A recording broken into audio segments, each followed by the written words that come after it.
kang magiliw, perlas ng silanganan, hanap ng puso, sa dibdib mo'y buhay. Panghilingang, duyan ka ng mag-ibig. Sa manlulupi, di ka pasisigil. Sa dagat ang tulong, sa simoy at sa langit mong buhay. May dilag ang tula at awit sa paglayang minamahal. Ang islap ng watawat mo'y tagumpay na nagdidingding. Ang bituin at araw na kailan pa may di magdidilig. Sumanang araw na buwan, magsirang joy at langit sa akin.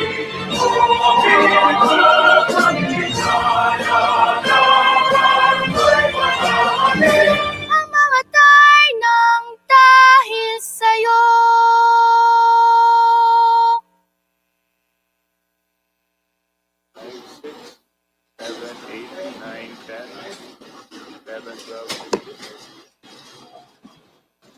Today is May 4, 2026.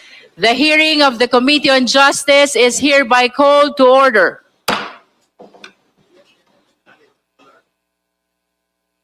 May we solicit the motion to dispense with the calling of the roll. Just for the record, today's hearing is a continuation of our hearing last April 29, 2026. The Honorable Sendanya is recognized. Madam Chair, I move to dispense with the calling of the roll. There is a motion to dispense with the calling of the roll. The same has been seconded. Is there any objection? Hearing none, the motion is approved. May I solicit the motion to dispense with the reading of the minutes of the hearing held on April 29, 2026 and for the approval of the same. Madam Chair, The Honorable D.S.J.J. Suarez. I move that we dispense and at the same time approve the minutes of the previous hearing. So moved, Madam Chair. There is a motion to dispense with the hearing of the minutes of the hearing held April 29, 2026 and for the approval of the same. Do I hear a second? The same has been seconded. Is there any objection? Hearing none, the motion is approved. The chair will address the committee. Good morning. Good morning. Malayo pa, pero malayo na. That is where we stand today. Yan po ang sitwasyon natin ngayon. We recognize that this has been a difficult and demanding process. But we also recognize how much we have already uncovered. Marami na tayong naabot sa mga nakaraang linggo. Today, we share a quiet sense of accomplishment as we recognize and honor the distance we have traveled since we first began. Saksi tayong lahat. Marami tayong pinagdaanan. Our very first hearing was on March 2, where we established sufficiency in form. Sumunod ang March 4 for sufficiency in substance. At sa puntong yon, we asked the Vice President to file her answer. And she did. At ang nakapirma, 16 na abogado, 16 lawyers. Pero ang answer na isinumite, halos 10 pages lamang. At nakatutok lang sa mga technicalities, sa mga paligoy-ligoy, bagay na ikinagulat ng marami dahil sa totoo lang, hindi naman yon ang hinahanap natin. It was an answer that really just avoided the questions. Kaya naman, noong March 18, we determined that the complaints allege sufficient grounds for impeachment. Sumunod ang hearing sa March 25, kung saan we settled the preliminary matters, most especially ang pag-issue ng mga subpoena. Then came the marathon hearings of April 14, April 22, and April 29. Doon tayo nakinig sa mga resource person natin. We heard the evidence. We examined the evidence. At sa mga araw na iyan, doon natin naramdaman ang bigat ng ating ginagawa. May mga sandaling luminaw ang mga sagot at may mga sandaling mas dumami ang mga tanong. We certainly had our ups and downs. We had our inflows and outflows of testimonies and documents. But through it all, one thing remained certain. We never went sideways. Hindi tayo naligaw. Nanatili tayong may direksyon. We moved, sometimes slow, sometimes painfully, but always forward towards the truth. Sinunod natin ang konstitusyon. Hindi tayo nagmadali, hindi tayo nag-shortcut. We honored the process. Bawat hakbang, bawat salita, bawat ebidensya, hinarap natin ng buong pag-iingat at pananagutan. Sa paglalakbay na ito, napagod tayo. Sinubok ang ating pasensya, lalo na sa harap ng mga batikos mula sa labas. We saw the press conferences of the Vice President's camp. We saw the petitions filed in the Supreme Court and the complaint filed in the office of the city prosecutor.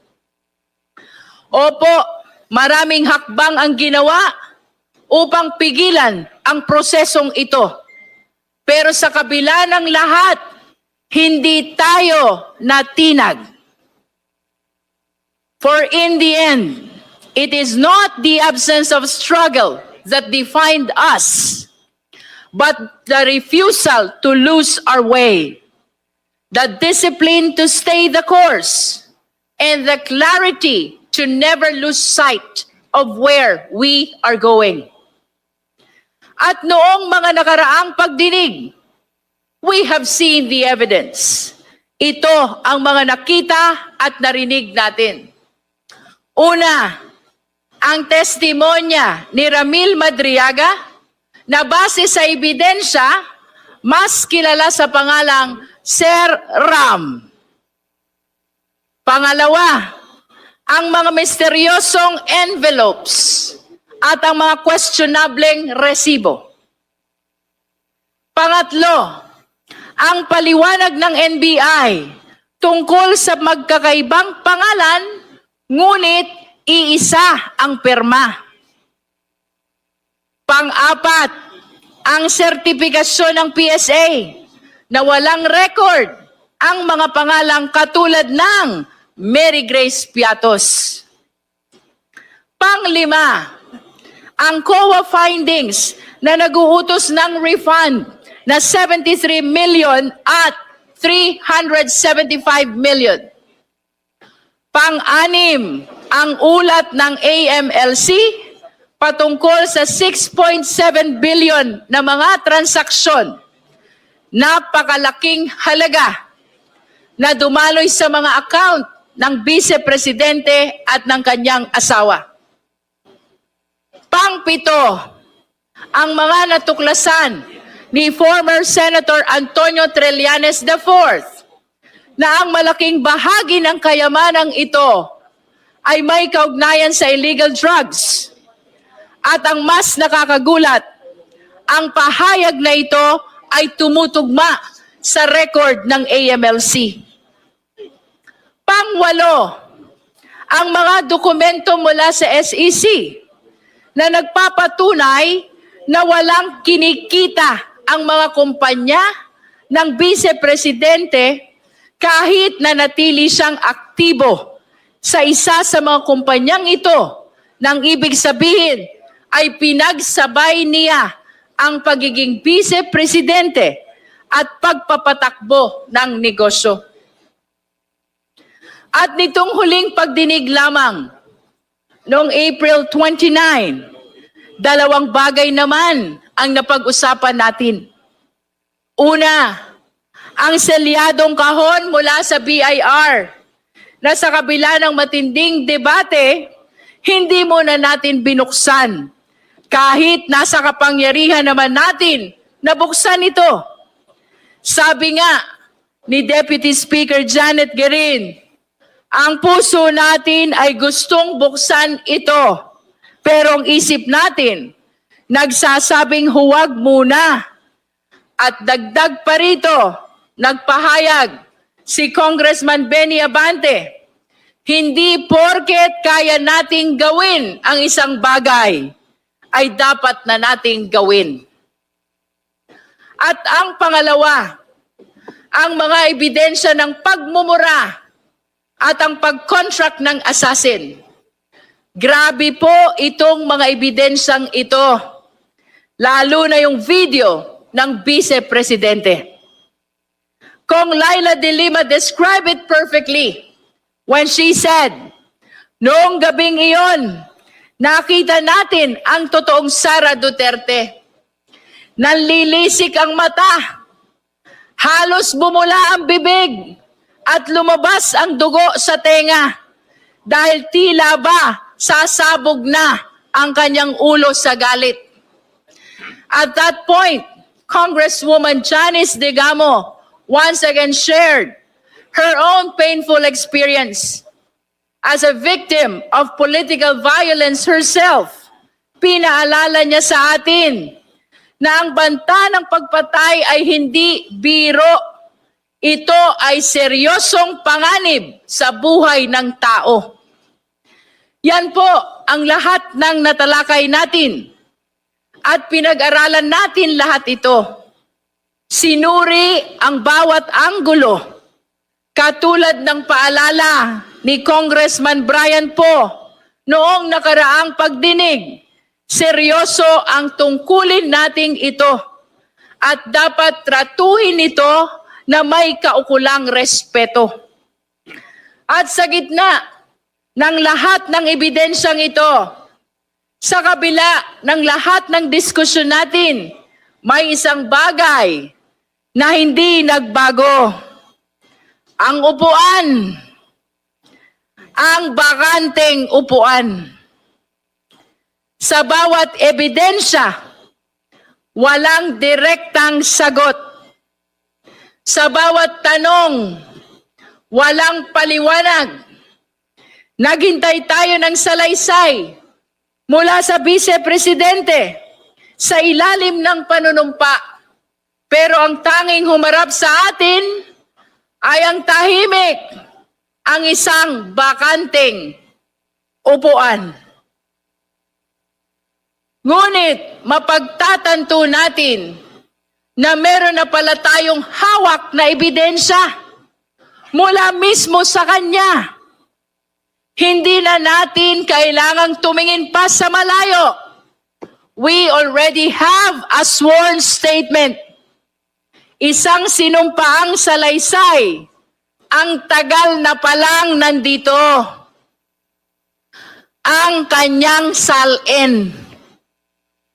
Isang dokumento, siya mismo ang pumirma.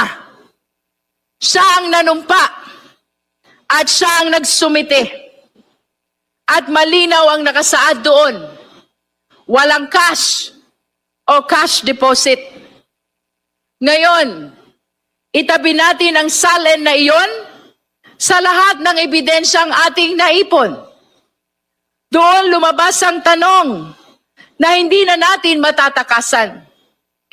Kapag ang sinumpaang dokumento ay nagsabing zero cash, pero ang official report ay nagpapakita ng bilyon-bilyong transaksyon, saan tayo maniniwala?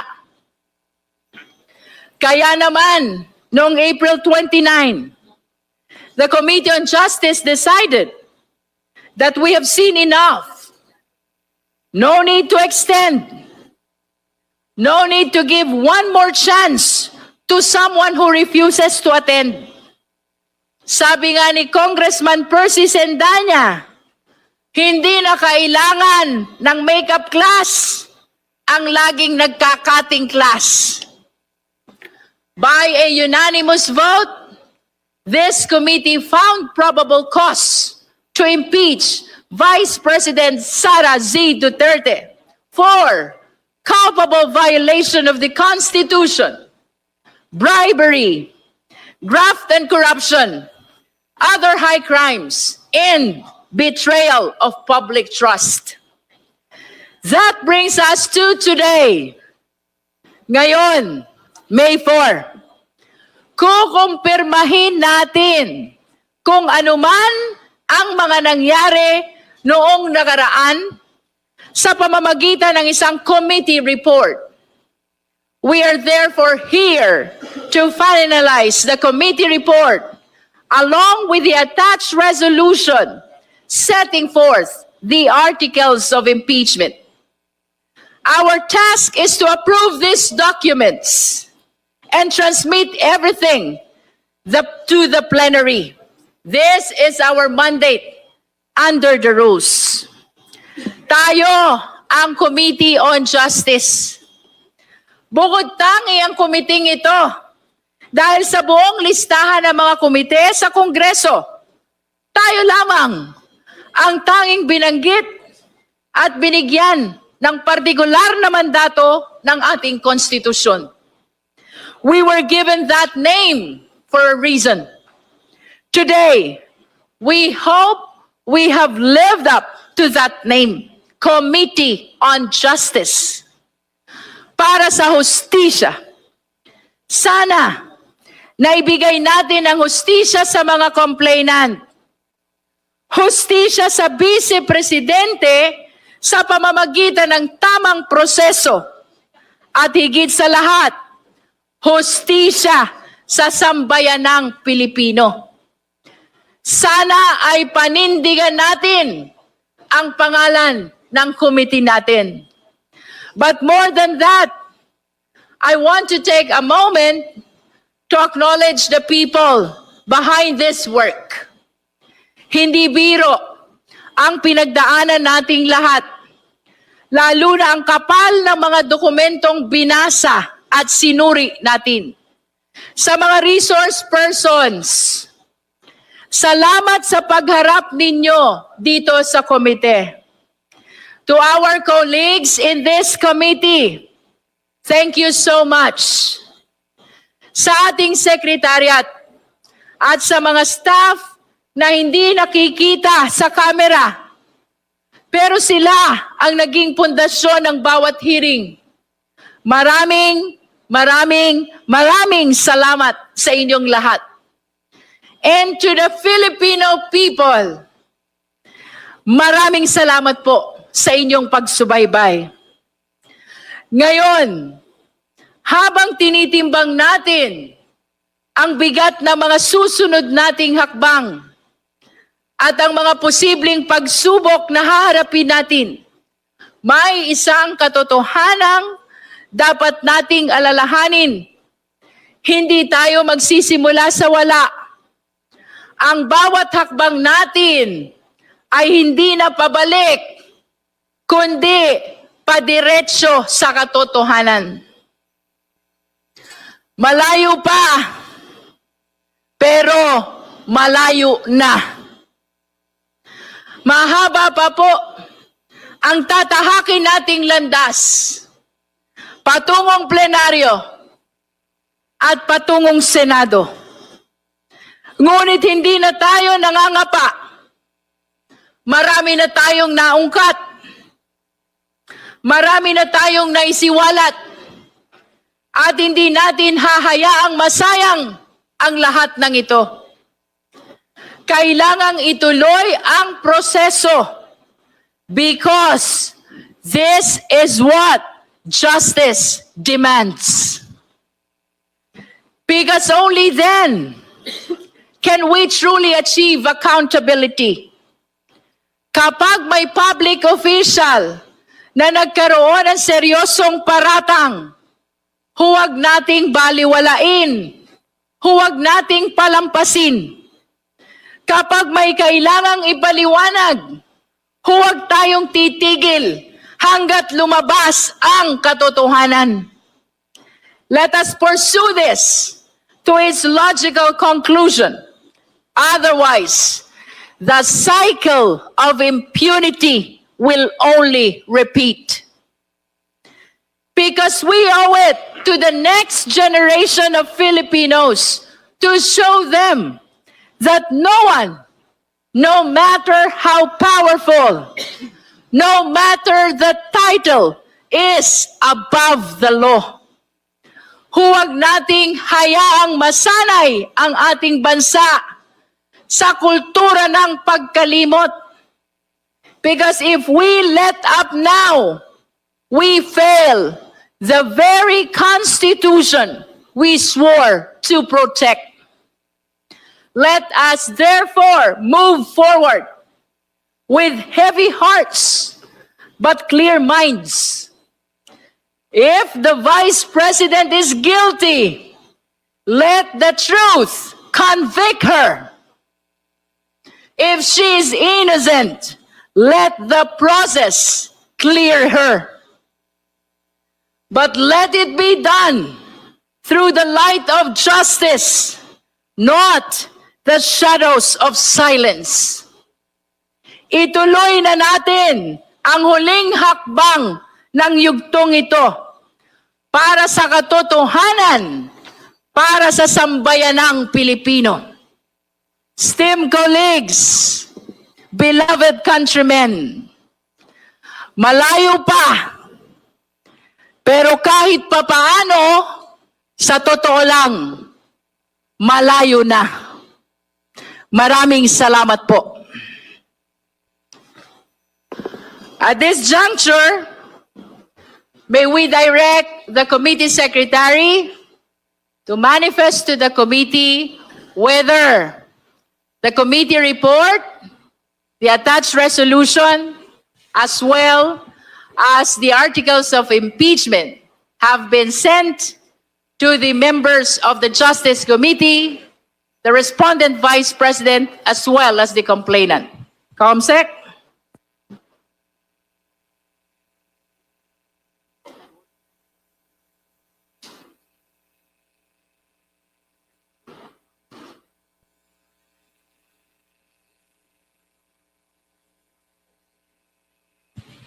Thank you, Madam Chair. We confirm that the committee has forwarded the articles of the committee report, the House resolution setting forth the articles of impeachment to all members, regular and ex officio, of the Committee on Justice. However, we have not furnished the complainants and counsel, respondent and counsel of copies of the same, and we intend to do that after the same has been approved and by the committee, and the number of the resolution has already been inputted in the copy of the same. Thank you, Madam Chair. Madam Chair, The Honorable Chel Jokno is recognized. before we proceed to the consideration of the report and draft resolution, may I be allowed to make a brief manifestation? This is all in conjunction with the Chair's opening statement. You may proceed, Honorable Jokno. Thank you, Madam Chair. Sa panahon ngayon na maraming tayong kinakaharap na problema, sobrang pagtaas ng presyo ng bilihin, itong mababang pasahod at yung krisis sa Middle East, marami pa rin nagtatanong o meron pa rin nagtatanong kung bakit ba itong impeachment na ito? Ito ba'y aksaya lang ng oras ng mga lingkod bayan? Of course, alam natin na ang kaduluhan ng impeachment ay pananagutan. Pero kailangan siguro natin bigyang diin na ito ay isang hindi ordinaryong proseso. Ang impeachment ay likha mismo ng ating konstitusyon para magkaroon tayo ng isang mabisa at mabilis na mekanismo, hindi lang sa pananagutan, kundi para malaman kung tampat o hindi ang isang lingkod bayan na napakataas ang kanyang power at responsibility. Kasi po, pag hindi tampat ang lingkod bayan, ang resulta ay korupsyon. Ang bawat pisong nawawala sa korupsyon na napupunta sa bulsa ng isang opisyal ay pisong ninanakaw sa pinahirapang pera ng ating mga taxpayers. Ang pondo natin ay hindi dapat ginagamit para sa bulsa lang o sariling interes, kundi para sa ikabubuti ng lahat. Deserve ng ating mamamayan ang mga leader na magpapatibay sa ating mga institusyon. Hindi lang yung mga magpapabagsak nito o magkapapakurap ng pera ng bayan. And that is why, Madam Chair, impeachment is so important for our nation even in this time of crisis. Hindi po madali ang mga nakaraang buwan para sa mga miyembro at chair ng committee. To determine probable cause, we had to look into every piece of evidence and make sure that we did not miss anything. Kaya dahil dito, I think we should commend our chair, all the members of the Committee on Justice and all the secretariat as well, beginning with the committee secretary, dahil wala tayong ginawang shortcut, hindi tayo sumuko sa mga banta.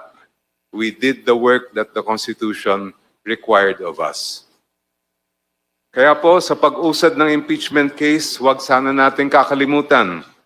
We are doing this para ito sa mga pamilyang nagtitiis sa presyo ng bilihin habang nilulustay ang pera ng bayan. Sa mga manggagawa, mga magsasaka at mangingisda na talagang nagkakanda kuba na sa kahirapan pang araw-araw sa kabila nitong nakikita nating korupsyon. At lalong-lalo na para sa mga kabataan natin na nangangarap ng isang magandang kinabukasan at naghahanap ng hustisya at pananagutan. Maraming salamat po, Madam Chair. All the manifestation of the Honorable Jokno are noted by the committee.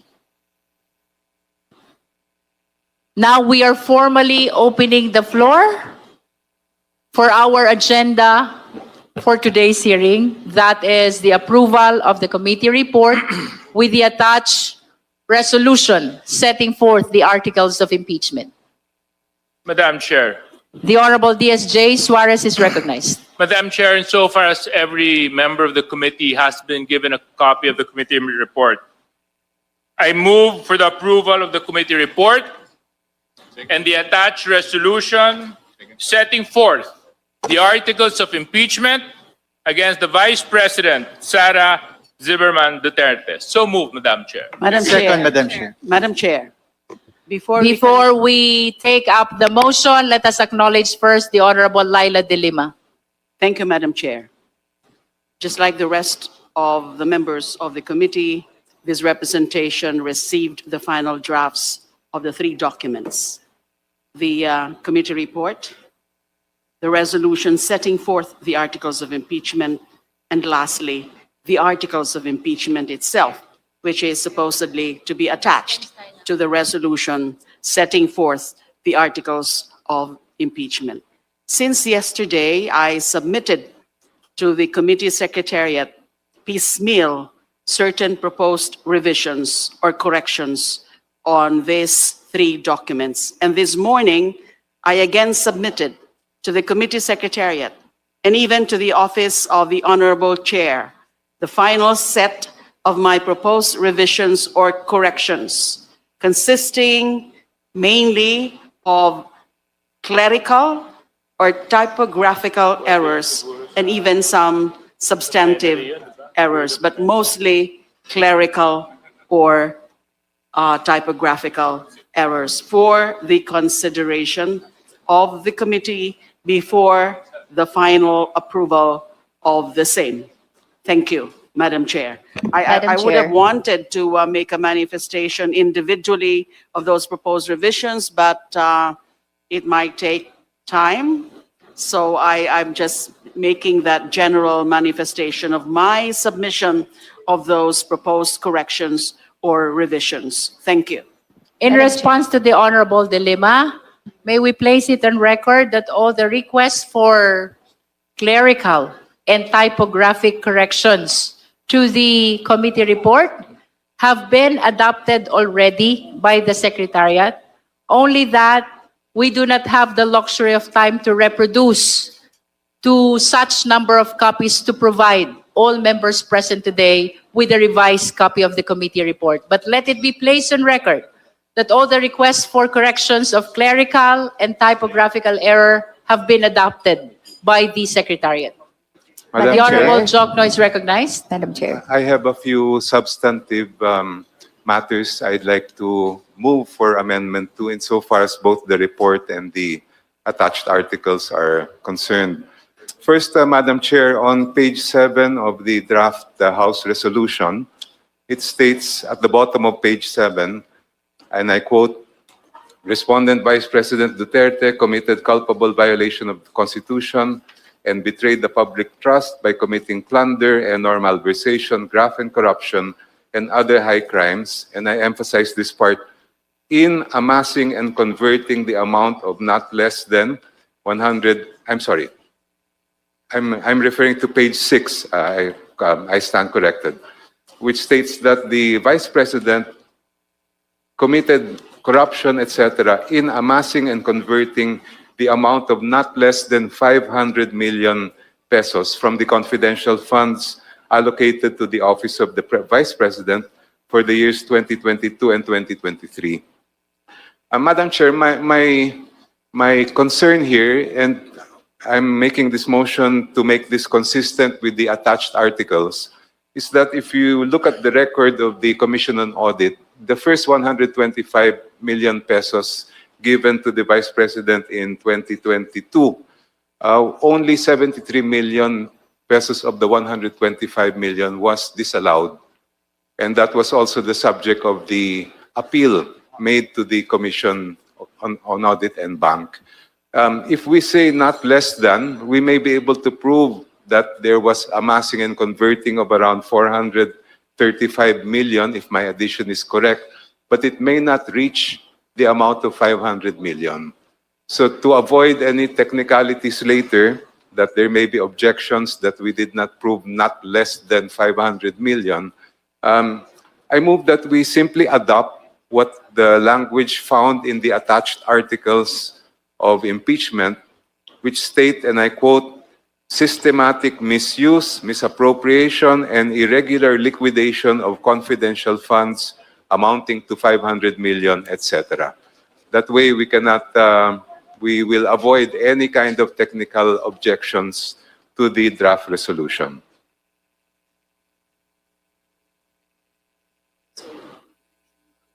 I so move, Madam Chair. Second. There is a motion to adopt the change of language in the articles of impeachment as cited by the Honorable Jokno. The same has been seconded. Is there any objection? Madam Chair, point of order. There was a pending motion, and then now there's another motion. Should we first withdraw the first motion and then proceed with the other? Madam Chair, insofar as I was the one that moved for the first motion, I therefore,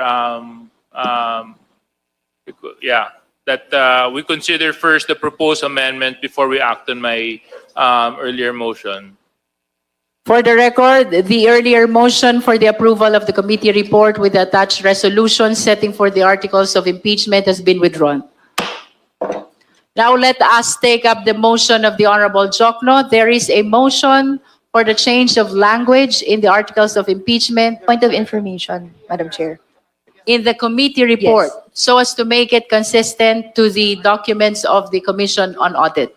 I'm sorry, Madam Chair. So as to make it consistent with the attached articles of impeachment. With the attached articles of impeachment. The same has been seconded. Is there any objection? Hearing none, the motion is granted. The Honorable Ko is recognized.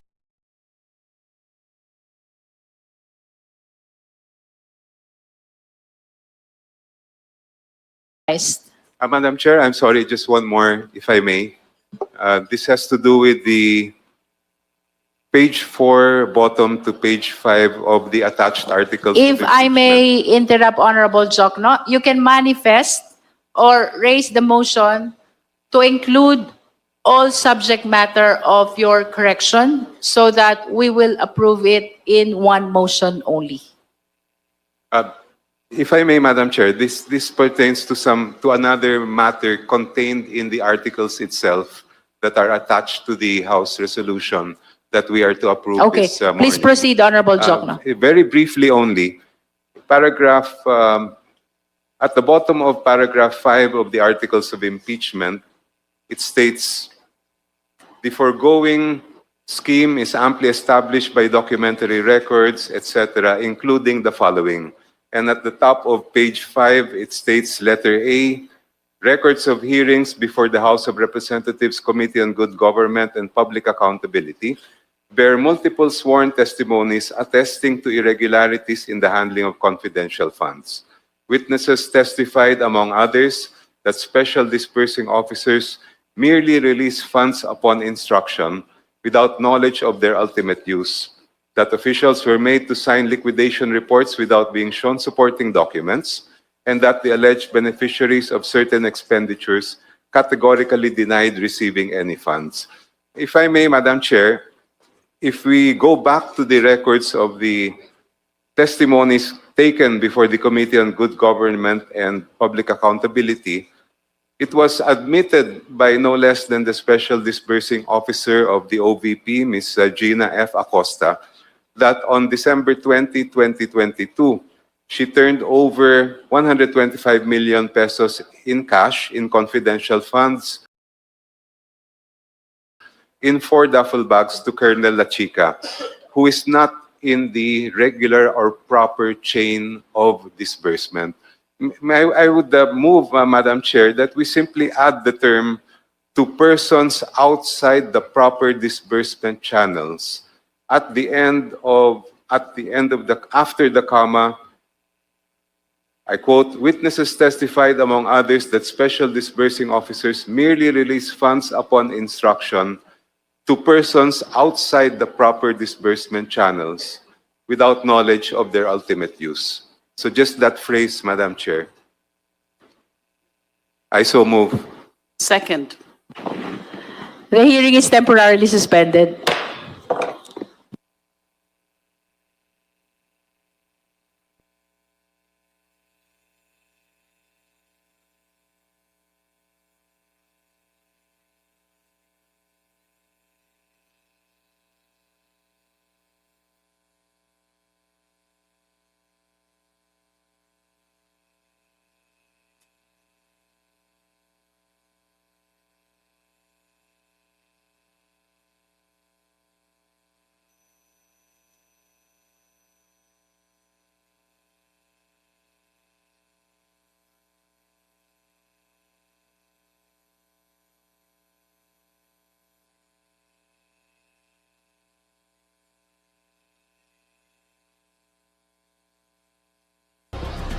Hearing is resumed.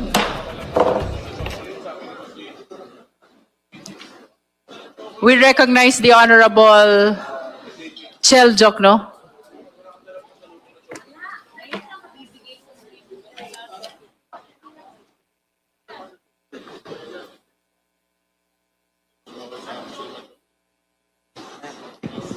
Madam Chair, yes, I believe the Honorable Rene Ho has a I motion understand that you have raised the motion already, so I think if the purpose of yielding the time to the Honorable Tino is to change that motion, perhaps we need to withdraw first the earlier motion, Honorable Jokno. Madam Yes, Chair. may I just put the situation in its proper context?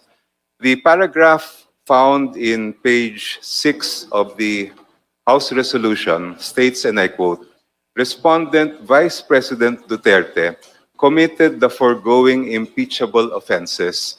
That part seems to it states that there was a finding that the committee made that offenses were committed. But it continues through the following acts as alleged in the Saballa et al. Complaint. When the session was suspended, it was pointed out to me that the text appearing below this paragraph simply reproduced what was alleged in the Saballa complaint. So it now appears, Madam Chair, that the real problem lies in the sentence contained in the beginning of that paragraph. And I would suggest, and I would, number one, withdraw my previous motion and suggest that, and move that the following amendment be made. Instead of saying Respondent Vice President Duterte committed the foregoing impeachable offenses through the following acts as alleged in the Saballa complaint, to make it clear, I move that we substitute that with the following: that the Saballa et al. Complaint alleged that Respondent Vice President Duterte committed the foregoing impeachable offenses. That way, we do not have any more to change what is found in the succeeding paragraph below.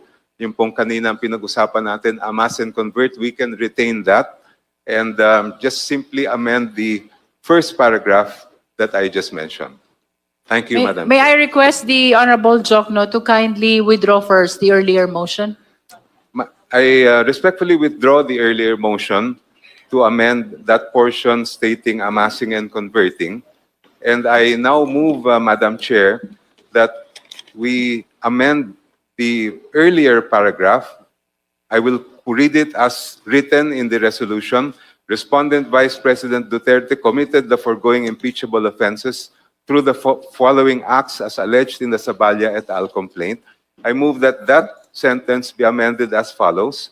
The Saballa et al. Complaint alleged that Respondent Vice President Duterte committed the foregoing impeachable offenses through the following acts, colon. Second Madam motion. Second. Parliamentary inquiry. Parliamentary status. There is a withdrawal of the earlier motion, that is the replacement of the word amass. The same has been withdrawn. Now we have a motion to replace the heading with the Saballa et al. Complaint alleged that the Vice President committed the following impeachable offenses. The same has been seconded. Is there any objection? Hearing none, the motion is approved. Any other concern from the members? The Honorable Madam Laila de Chair. Lima. Thank you, Madam Chair. Earlier, what I manifested and pointed out are certain clerical or typographical errors and even some minor revisions as to matter of style. And it was also announced by the Honorable Chair that all of those proposed revisions or amendments that I made, that I submitted to the Committee Secretariat and the Office of the Chair this morning were already adopted. I detected also a substantive matter, Madam Chair. Nabanggit po kanina ng ating Chair na base sa SEC record na nanatiling shareholder si VP Sara sa isang kumpanya kahit siya Vice Presidente. Based on the records submitted by the SEC, it is clear that the Vice President was listed as a stockholder of Metro City Chow Foods Corporation in 2016. Additionally, the Vice President was listed as a member of the Board of Directors from 2016 until the latest SEC filing in 2025. I submit that the continued listing of the Vice President as member of the Board of Directors of Metro City Chow Foods Corporation, even after her assumption to office as Vice President, constituted a violation of Section 13, Article 7 of the Constitution by participating in business during her tenure as Vice President. Malinaw po yan sa Section 13, Article 7. May I just quote some of the portions, the relevant portions, Section 13. The President, Vice President, the members of the Cabinet, and their deputies or assistants shall not, unless otherwise provided in this Constitution, hold any other office or employment during their tenure. They shall not, during said tenure, directly or indirectly, practice any other profession, participate in any business, etc., etc., must not participate in any business.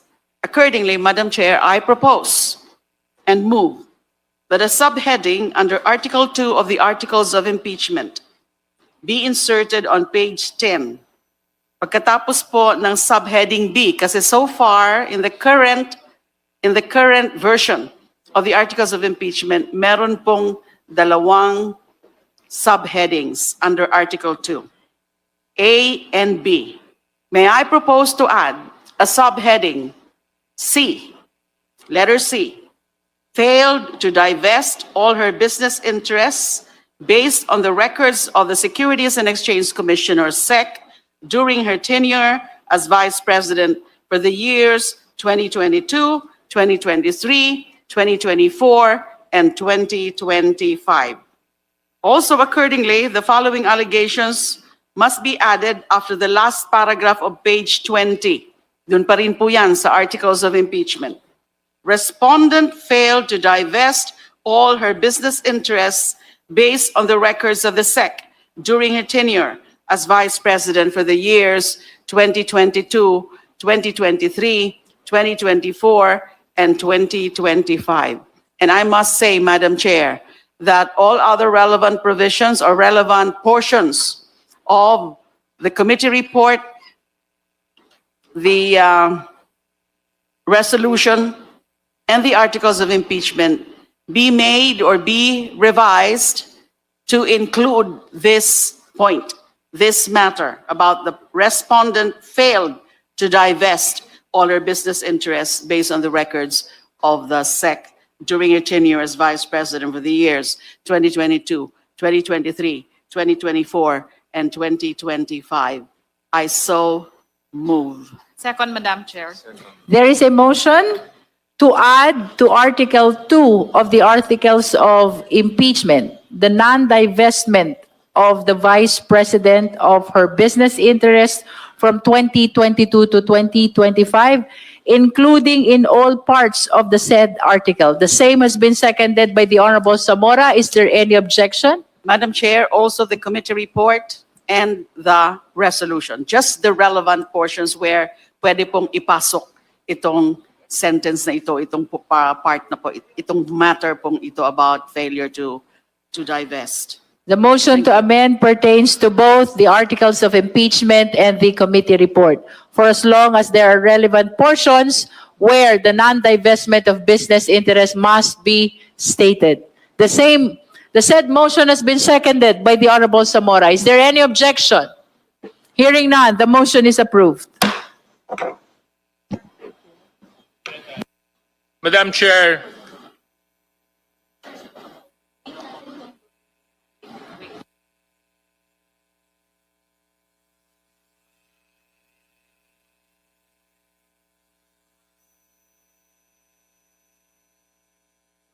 Hearing is suspended.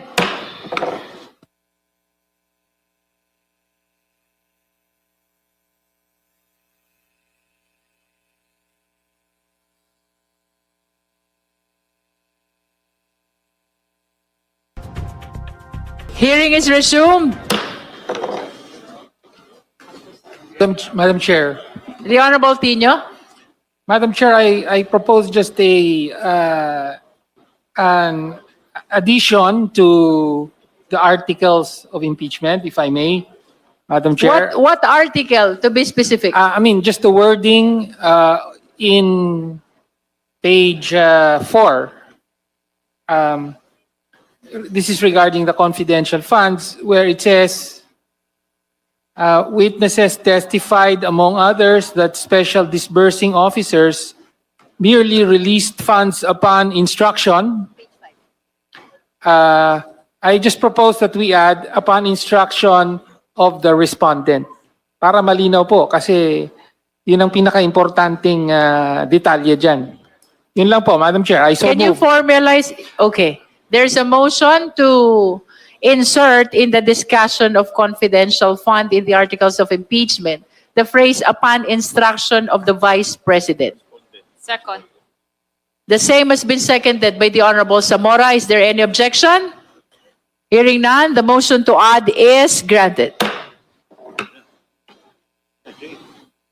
Madam Chair, The Honorable DSJ Suarez. insofar as we have acted on all the proposed amendments of our colleagues, again, I move for the approval of the committee report, the attached resolution setting forth the articles of impeachment against the Vice President Sara Duterte as amended. So moved, Madam Chair. Second, Madam Chair. There is a motion to approve the committee report with the attached resolution setting forth the articles of impeachment against the Vice President as amended. The same has been seconded. Is there any objection? Madam Chair, just a bit of an amendment to the motion. What's the pleasure of the Honorable De Lima? Can we add with the attached articles of impeachment? We Because are following the wordings of the rules of impeachment, Yes, which the says attached, setting forth the the articles of impeachment. impeachment. So no need to specify with the attached. I don't think articles of it is impeachment. needed. Thank you. We're following verbatim what is provided in the rules of impeachment. Is there any objection? Hearing none, then it means that this is unanimously approved. But again, for purposes of accuracy of the record, may I request the justice members present to raise their hand to show support in the approval of the committee report, the attached resolution setting forth the articles of impeachment as amended. Please raise your right hand.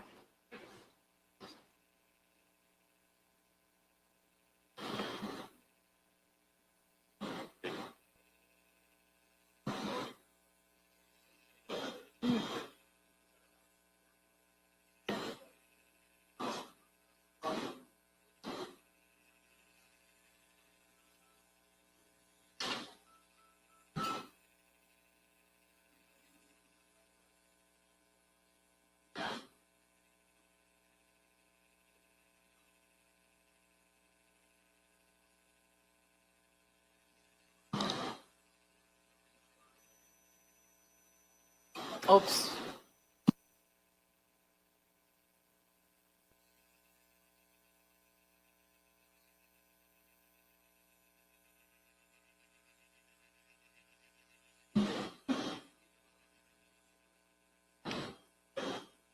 You may put down your hands.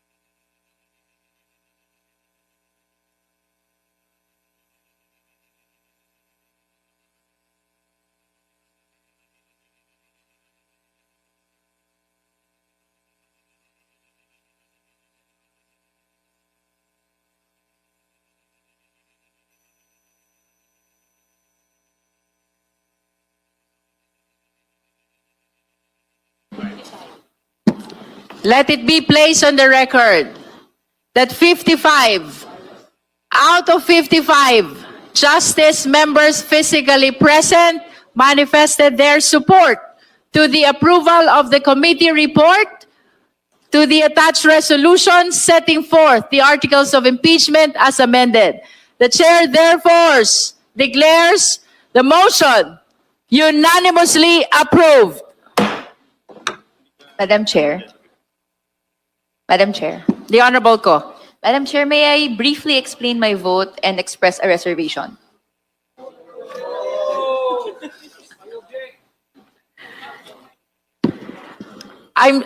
Like how many minutes will it take? Maybe 2. 2 minutes. Okay, you may proceed. Thank you, Madam Chair. Madam Chair, over the weekend, as the articles of impeachment and the report is also being finalized, this representation sent over comments on substantive matters to specifically on the wordings of political destabilization. So while this representation is gladdened to have some of some of its comments taken in consideration in the final complaint. At the end of it, I'd just like to express on the floor my reservation in the use of the words political destabilization in the subheadings, treating it as a crime in the same vein as grave threats or inciting to sedition. And my last manifestation, Madam Chair, is at the end of the day, this representation cannot agree to the inclusion of the act, quote unquote, inciting to sedition as forming the grounds of impeachment. And the bigger reason is political, which is that it is being used unfairly and unjustly to critics and activists, as the Philippine law broadly defines the crime as any speech in any form that generates hate, quote unquote, against government or any of its officers. There have been instances in previous cases wherein inciting to sedition was used, where it is said that, quote, if it arouses among its viewers a sense of dissatisfaction against the duly constituted authorities, specifically in the case of Bicoy versus Duterte, this is already inciting to sedition. And this is why, Madam Chair, I have reservation in the use of that. And I believe it is already sufficient that the crime of grave threats to President Marcos Jr. and to public scrutiny in general, security in general, should be enough. But nonetheless, this representation voted yes to the articles of impeachment. That is all, Madam Chair. The manifestation of the Honorable Co is noted. Pursuant to Section 9 of the House Rules of Procedure in the impeachment proceedings, the committee report, together with the resolution setting forth the articles of impeachment as amended and as approved, shall be submitted to the House and shall be calendared for the consideration by the House within 10 session days from receipt thereof. In this regard, the committee secretariat is directed to provide copy of the approved committee report with attached resolutions setting forth the articles of impeachment to the respondent Vice President, the complainant, as well as the members of the Justice Committee. So ruled. May I solicit the necessary motion? Madam Chair, The Honorable D.S. Janet Garin. move to adjourn. Considering that we have approved already the committee report, the articles of the attached resolution setting forth the articles of impeachment, we are now adjourning the impeachment proceeding of the Justice Committee. The hearing is adjourned.